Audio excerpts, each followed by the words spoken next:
What is going on, ladies and gentlemen? It is Killa and welcome to a brand new mini-series, How to Build a Village. In this mini-series, I'm going to show you guys step by step all of the techniques, all of the tips, all of the tricks that I use to build gorgeous villages inside of Minecraft. So I'm going to start off in today's episode by going over some planning, and then as we go through the series, I'm also going to build up this entire village with you guys. I'm going to go over some of my ideas, some of my thought processes as I go through the village, and by the end of this series, we will have a gorgeous village built here, and you should be able to make one for yourself as well. So let's go ahead and cover what we're going to be talking about in today's episode. First, we're going to be talking about finding a appropriate location for your village. You want to pick a good location, and we'll talk about that here in just a minute. Next, we want to talk about our walls and entrances into our village.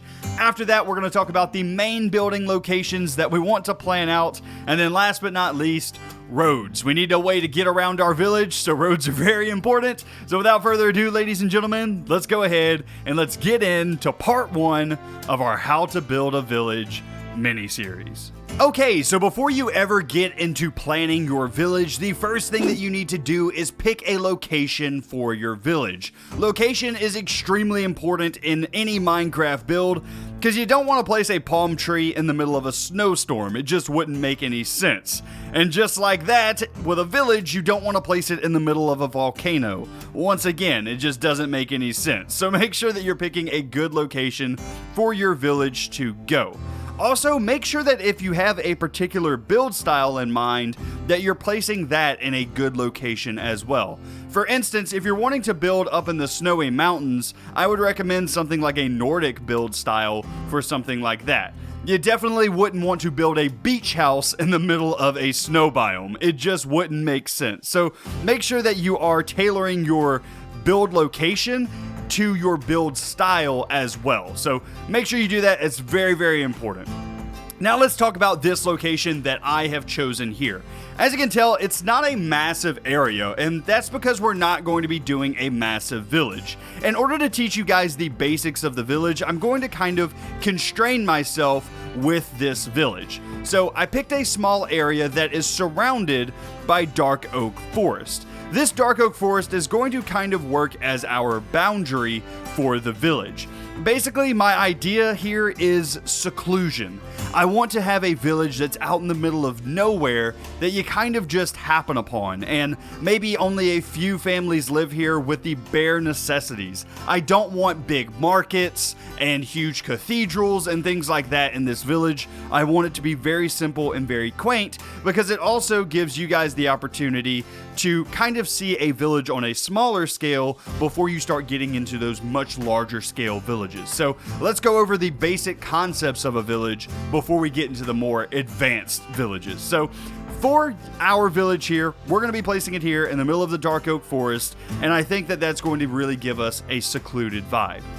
Now, once you have your location for your village picked out, you're going to want to clean up the land. No matter what land you have, you're going to want to clean it up because there are going to be imperfections, such as right here, this little piece of land here. I don't know why it generated like this, but it's ugly. So we are going to just flatten this out right away, get rid of it, just like so, and fill all of this in with a nice flat piece of land just like so. So now I could actually fit a house in that area rather than having that weird jut up. Same thing with this area here, and then same thing with anything that goes down. Anything that goes down into these little pools of water, you definitely want to get rid of.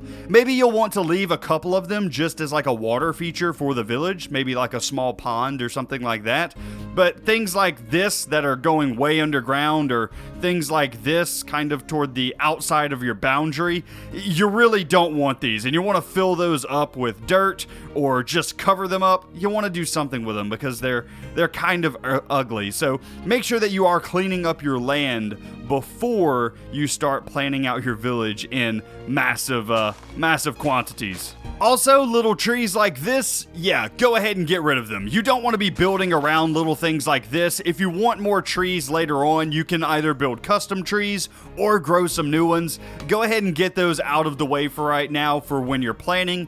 You basically just want a massive blank canvas. So get rid of all of these. Make sure that you have a nice flat area to work with. Also, if you have kind of these weird jut-ins of the land formation, so like this little thing here, go ahead and fill those in as well. Make your land kind of be as smooth as possible. It's okay to have level changes in your village, like it's okay to have parts of the village go up and down. That's okay. You just don't want anything weird like that was, or you don't want anything that is, you know, just kind of an odd shape like what we have here in the middle. I don't know, that almost looks like a state. So I'm going to go ahead and I'm going to remove that as well and get us a nice flat piece up here as well. So just kind of go, maybe get like a sky view, maybe build up somewhere on top of one of these trees or something, and kind of get an overhead view of what you're working with here and kind of smooth out your village as much as you possibly can. And there we go. That is looking a lot nicer. No more big holes anywhere in our land. It's pretty smooth. It's still got some character to it. It's still got a lot of ripples throughout it, but it is looking a lot better without just random water holes or anything like that in it. This looks like an area that you can easily put a village in. Now, there are a couple of things that I did leave. I did leave this little water pool here because I think it would be like a nice little pond area, so we'll definitely work on that at some point. And then I also left this pool over here because I want to show you guys how we can wrap our wall around natural things like that and make it still look pretty good. Speaking of wall, that is going to be the next thing that we're going to set up, is a boundary for our village. We want to constrain our village. Now, technically, in this village, we wouldn't really need to do that unless we want to. We can use the shadows of this massive dark oak forest as our boundary, and that would definitely work, and you wouldn't need to build a wall. Except for if you're playing in survival, you're definitely going to want to mob-proof this area, right? So I'm definitely going to put a wall in here just so I can show you guys that not all walls need to be massive either. So a lot of the time whenever I see people building villages, they make these big, massive walls. These types of walls that you see right here. These are very thick walls. These are defendable walls from things like an army. And to be honest with you, it doesn't really fit with a village. This fits with more of a castle structure.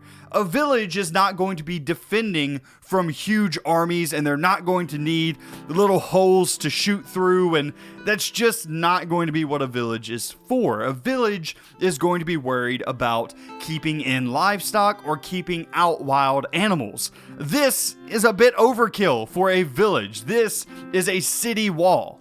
So what would a village have? So what would be my idea for a village wall?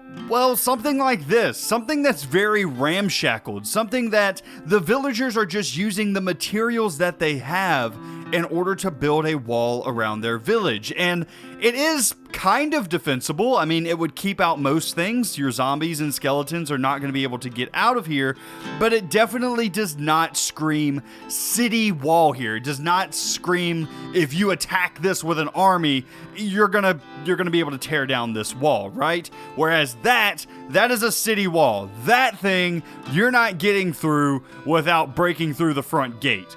This guy, you can probably penetrate it pretty much anywhere, but that's what the villagers have. They're using whatever materials they have in order to control their village, in order to control their surroundings. They're not gonna have big funding in order to build a massive thick wall.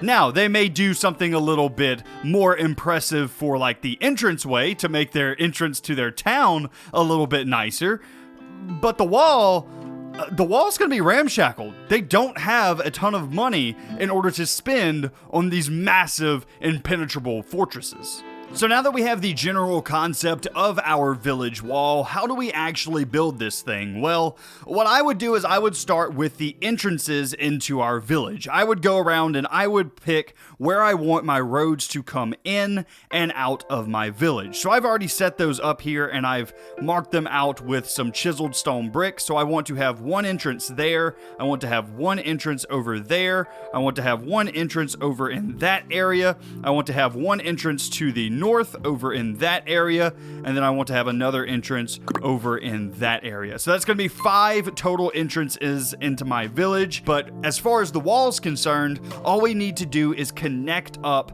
the points between these entrances. So if I was to come over to, say, this entrance here, I need to connect it up to that entrance over there. And the way that I'm going to do this is start with a base layer of stone. You want cobblestone, stone, andesite, polished andesite, and then all of those slab variants. The way that I'm going to start this is I'm going to start with a full block and then add some type of slab on top of it. Remember, you want everything to be at least 1.5 blocks tall. That way nothing can jump over it and get into your village. So you want everything to be at least 1.5 blocks. So what I'm going to do is I'm going to start with just a stone layer, and I'm going to try and snake this thing over to that entranceway over there. Now, I may have to do a couple of different curves, like maybe curve it this way and then curve it back this way in order to make it, because this is kind of a straightaway, so we're gonna have to do something more interesting with the walls here. But that's the general idea. The general idea is that we're going to try and follow the land as close as possible and connect up these 2 pretty far apart entranceways just like this. And I think what I'm gonna do now is just follow the land here, follow it back down, just like so. And as you're doing this, you probably as well want to go ahead and take a few steps back at some point and just see if you like the curvature of your wall. So that's not a bad curve. That's okay. I like how it kind of comes in. I may want to work on this coming out part again though and make it a little bit sharper. So anyway, that's basically what you do. You make a very jagged looking wall, come back with cobblestone on top of it just like this, and then you can get into texturing. Now, how would I start texturing this wall? Well, I would come in with stone first and just blanket some of that around through here, just kind of blotch it around. Then I would come through with a little bit of andesite, do the exact same thing, and then very, very, very rarely, I would add in some of this smooth andesite. You don't want to add a lot of this in because it is extremely, extremely smooth, but just a block here and there, like I would do another one there maybe. Just a block here and there will just make it look like it's a little bit more put together, but you don't want a ton of that at all. Same with the slabs on top. You probably want to add just 1 or 2 here or there, not a ton. Go ahead and get your regular andesite in though, as well as your stone into this area, and your wall is already going to start looking pretty good. And that's before we started adding in walls or wood slabs or even the iron bars that I had in the other build. So just this already looks pretty good. Whenever you are building your walls, do not be afraid to curve this thing. Give it a really, really good bend to the wall. It makes it look a lot more natural. So as you can see here, this one kind of looks like a snake. It starts from over here. It's got this pretty big curve here and then goes into another curve immediately and then into a smaller curve before it ends over at the other entranceway. So do not be afraid to really curve this thing up as much as you want to. Get as many angles in it as possible because it does make it look a lot better the more that you can kind of twist and mold this wall. So once you are done connecting up all of your entrances, your wall should look something like this. It's definitely doing its purpose, but it's not exactly the most eye-catching. You have all of your stones mixed in, but it's still not looking great, and that is because you don't have all of the detail into your wall yet. The way that I like to add in detail for a wall like this is by using some spruce slabs, walls, as well as some iron bars. So the way that I would do this is I would come through to a section of my wall and I would just pick a couple of random spots to put in a different type of wall. So I would use cobblestone walls, andesite walls, stone brick walls, and what I would do is just come through here and just pick some random spots, and it's going to add a little bit of variation to the height of your wall. So maybe here I'll do maybe another cobblestone right there. And if we go ahead and sit back, you can see now it's just breaking up the wall enough that it adds just a little bit of something to look at, and that's really all you're doing here. Now, you don't want to go too crazy with this because this is actually a point in which a mob can cross over into your village. A mob can actually jump up onto this ledge and then walk right into your village. So be very careful with using these. You don't want to use too many of them, and you may want to throw on a light source nearby here. Probably not on top of the wall, but I guess if you kind of like that look, you can. But anyway, definitely do be wary of that anywhere that you have a wall, you're going to have a breach in your wall. Another thing that you can add in is iron bars. Iron bars are a great little addition to an area. Do not add too many of these, and if you're going to add them, always replace the block next to them with a full block. So, like I just replaced this block here with a bar, I would definitely want to add in a full block next to that area. This basically makes it look like rebar or something like that is holding up a section of the wall, basically reinforcing that area because it's fallen over or it's been attacked or something like that, and it's just a nice little touch that you can do for your wall. I think I'm going to grab some andesite here and just try it out with that as well. And yeah, it definitely looks good, and once again, just adds in a little bit of height variation. So we have height variation now, but we definitely need to still add in some color variation, and that is where our spruce slabs come in. Our spruce slabs are just going to add in a different color for us to look at, and we can really just sprinkle these in very, very sparingly. Kind of like we did with the polished andesite blocks, we want to do the exact same thing with these spruce slabs. Just a little bit of color, but we still want the main foundation of the wall to look like it is spruce.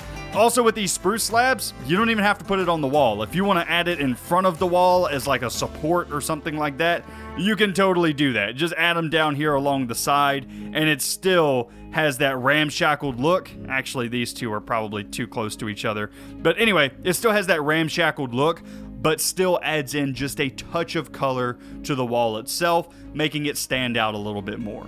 Okay, so our walls are now detailed out and looking nice, but the entranceways into our village, well, they could definitely use some work. Just a random block gap in our wall does not look very good, so let's go ahead and cover a few entranceways that you can use for a village. Now, think of this as a little bit different than the rest of your wall. The rest of your wall you had kind of run down just because that's all a village would really need. It's not very defensible, but for the entrance into your village, think of this as they're going to take pride into the entranceway of their village. It's going to be the nicest part of the wall because when they have visitors, this is going to be the first thing that they're greeted with is the actual entranceway into their village. So they're going to take a little bit of pride in this. It's going to be a little bit nicer than the rest of the village. So what we're going to do is start here with a diagonal entrance, and then I'll show you guys some of these straight entrances. I know some of you guys have issues with diagonals, so we'll start with the hardest one first,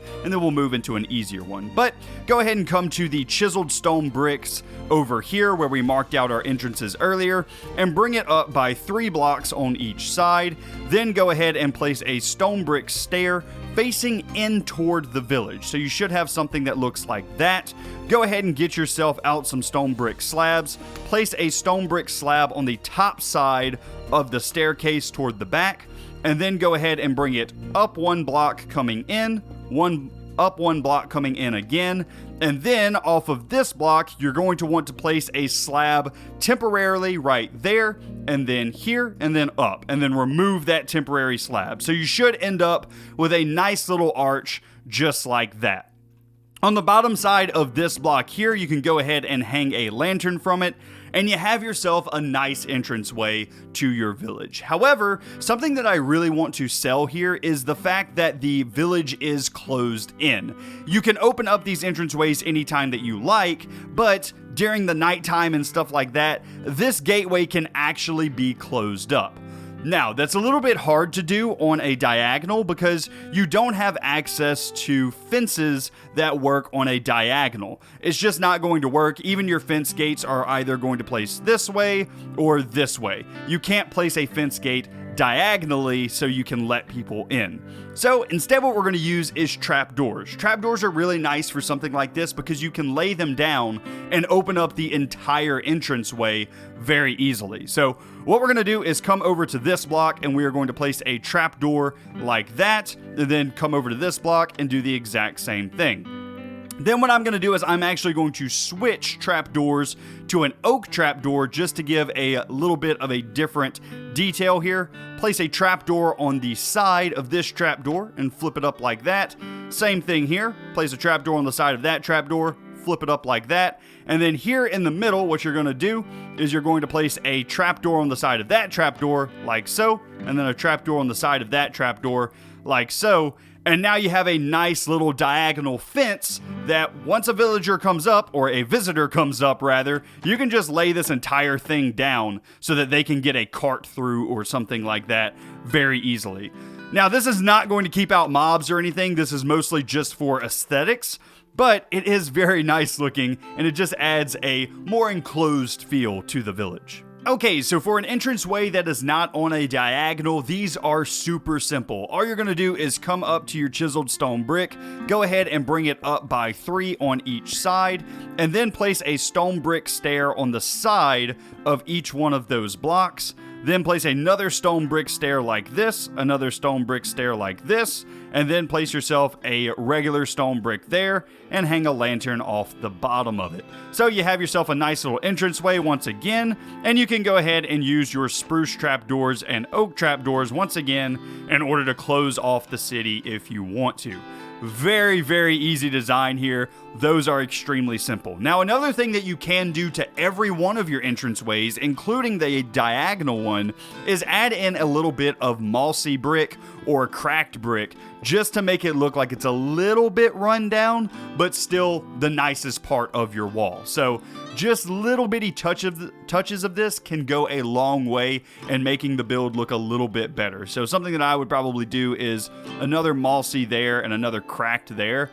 And there you go, you have yourself a nice little entranceway that you can lay down all your trapdoors to and get inside really, really nice. Okay, so now that you have all of your walls and entrances in, you now know what area you have to work with inside of your village. And as you can see, we actually have quite a bit of area to work with in order to get in our buildings. Now, I do recommend at this point, go ahead and make yourself a list of the main buildings that you want to get into your village. For instance, I have a list of 6 houses that I have to get into this village, and then if I have extra room, I can add in some extra buildings in the future. But for right now, I want to make sure that I have these main 6. So I want a windmill, I want a shepherd's house, I want a mason, I want a butcher shop, I want a toolsmith, and I want a small church. So those are all of the buildings that I personally want to get into this village, and then if I have room to sneak a couple others in, I'll definitely do that. But these are the main buildings. So let's go ahead and bust out the concrete and kind of plan out where I want to put these things. Now, this is an extremely important stage for your village. You want to plan things so that they make sense with the road ideas as well as the building ideas that you have. Let me give an example. For example, you don't want to have your village roads to where all of them link up into one town center. So you don't want to have a path coming here, and then here, and then here, and then here, and then here, and just making this massive star shape in the center of your village. It just doesn't look that great. Unless you have an amazing village center, usually that's not what you want to do for a village. So instead what you want to do is kind of plan your roads to have some curves to them, which means you want to have your buildings at different shapes as well. But maybe you would have a road come out like this, and then maybe curve to there, and then this one curving to here, and then this one curving to here, and then make that go out into two different paths that connect up into these, so that you have this big circle in the middle. Right? That's some things that you can do just to make your paths a little bit more dynamic in your village and make it feel more explorable. So that's definitely something you want to do. If you just have one long main street as well, and then connect all of your paths into there, that's a little bit better than the star in the center, but still you could have some more interesting paths than that. So just make sure that you keep your roads in mind as you're planning things. And because of that, I want to make sure that I don't have any type of cross section in the very center of my village. So what I'm going to do is I'm actually going to place my church at the very center of this village. That way I have to kind of work around it as we do all of our other buildings. So I'm just going to try and find a relatively central point here. So maybe like right in this area. And I'm just going to start using some concrete to plan out the general layout of the build. I'm not going to build at this stage. I'm just going to mark out, okay, this is where my church is going to go. This is where my windmill is going to go. And so on and so forth until I have a complete layout of my village. So let's say 1, 2, 3, 4, 5, 6, 7. And also make sure that as you're doing this, you're getting a good overhead view of your village as well. Make sure that you are making things big enough whenever you're actually planning things out. So 1, 2, 3, 4, 5, 6, 7, just like so. 1, 2, 3, 4, 5, 6, 7, and I think that this will be big enough. And also make sure that you're doing your houses in different shapes. You don't want everything to be the exact same shape. So, for instance, this building, the church, is going to be kind of this different style of T shape, and all of my other buildings are going to be either squares or circles or something like that. 1, 2, 3, 4, 5, 6, 7, and then connect this up, and there we go. We have this general shape for our church. You want to do this for all of your buildings. You want to do this for your windmill, your shepherd's house, your mason, whatever it is that you're wanting to build. Go ahead and lay it out here in the world. Change up the concrete color if you need to in order to make things look a little bit better so that you can tell the differences between the different buildings. But basically, this is the idea. So now I'm going to go ahead and plan out my village. And I actually ended up with a few more buildings than I originally thought, such as a library, a Fletcher's area, as well as a fishing shack. But I think that those are going to be some nice additions into the village. Also, just take note of the different colors that I'm using in order to lay out different sections. So I'm using the green in order to represent walls, I'm using the blue in order to represent buildings, and I'm also using the orange to represent buildings. But I also have some other colors for like some small features that I want to add in, like the pinks and the magentas are going to be different types of parks or something like that. The white is going to be stones. Just use different concretes to mark out different things and features that you want in your village. Also, make sure that you're being really dynamic with these. You want to fill in this space as much as possible. You don't want just massive empty sections in your village. Okay, so now that we have all of our buildings planned out generally where they're going to go, we can always change these later on if we need to, but now I want to get in the road plans as well. And this is where some of that road theory that I was talking about earlier comes into play massively, because once again, you don't want your roads to be like a main street or anything like that. You want them to curve and feel a little bit more dynamic than just some straight lines through your village. So what I like to do at this point is just plan the roads. I don't want to put them in case I want to change the building shapes of any of these a little bit later on. But for right now, I just want to come in with a few path blocks and just kind of lay out the general direction that I want the roads to go. So from my entranceway, what I'll do is I'll take a couple of path blocks and just kind of weave them to the directions that I want them to go. So just something like this, and I'm going to connect up my roads fully all the way to where I want them to go. Same thing with this entrance. I would start over here, I would go up, and I would kind of follow the curvature of this little hill here, and then I would go in between the two parts of my mason building, because I think having a road going through here would be really cool, and then just kind of come this way. And this, where I have that magenta block, is going to be where I do a very small kind of park or a town center, something like that, just outside the church. I think will look nice.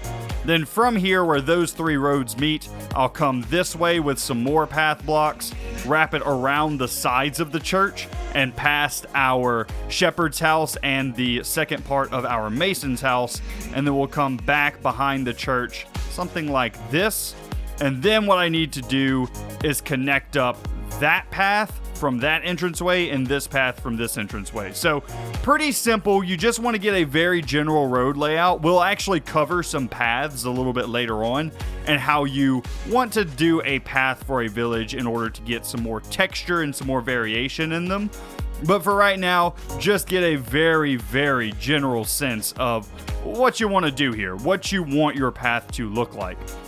So that's basically all you want to do, and once you're done, you should have something that looks a little bit like this, where you kind of have these dotted lines going throughout your village that represent your path. It's kind of subtle, but it does do its job of planning out what your next steps will be. And there we have it, ladies and gentlemen. That is our village completely planned out. Now it's time to actually start building this thing. However, that is gonna have to wait until the next episode. I do hope that you guys enjoyed part 1 of our How to Build a Village mini-series. If you did, be sure to leave a like on the video, as well as if you're new around here, be sure to subscribe. Also, be sure to go down in the comment section below this video and leave a comment. Let me know what you want to see next. Do you want to see the church built? Do you want to see the mason built? Do you want to see the library? Any of the builds that we have planned out here in this village? Let me know in the comments below which one do you want to see first. But anyway, ladies and gentlemen, that's going to be it for me today. I hope you enjoyed, and I will see you in the next one. You guys have a great day.